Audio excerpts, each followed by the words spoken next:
થાઇરાઇડ અથવા તો વાલ્વ પ્રકારના લાઇટનિંગ એરેસ્ટરની રચના સમજાવો. તો આકૃતિમાં દર્શાવ્યા પ્રમાણે તમે અહીંયા આગળ આકૃતિમાં જોઈ શકો છો. આ આપણી પાસે એક થાઇરાઇડ ટાઈપનું લાઇટનિંગ એરેસ્ટર છે.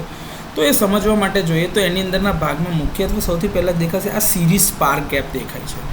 જે શ્રેણીમાં જોડાયેલા ઘણા બધા એર ગેપ એક સાથે છે.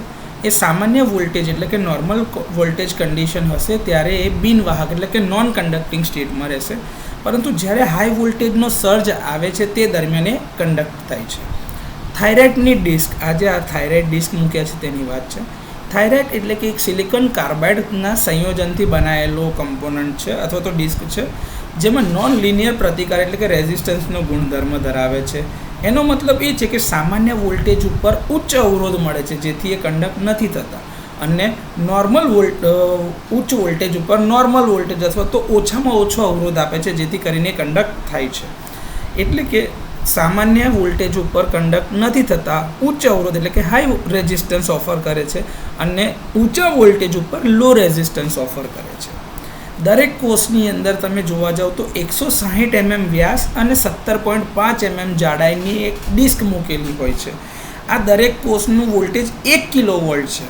તો 11 કિલોવોલ્ટનું આખું એક આવું યુનિટ બનાવવા માટે ટોટલ આવી 11 ડિસ્ક એકબીજા સાથે ઉપર નીચે ગોઠવવામાં આવે છે. આ બધી જ ડિસ્કને એક સીલબંધ હાઉસિંગમાં ગોઠવવામાં આવે છે. જે તમને દેખાય છે આ સીલબંધ હાઉસિંગ, હા, તેને ઇન્સ્યુલેશન અને મિકેનિકલ સ્ટ્રેન્થ પ્રદાન કરવા માટે તેને પોલિમર અથવા તો પોર્સેલિનમાંથી બનાવવામાં આવે છે.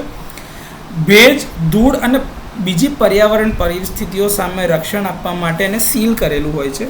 પાણી અંદર ના જાય એના માટે ઉપર વોટર ટાઇટ કેપ આપેલી હોય છે.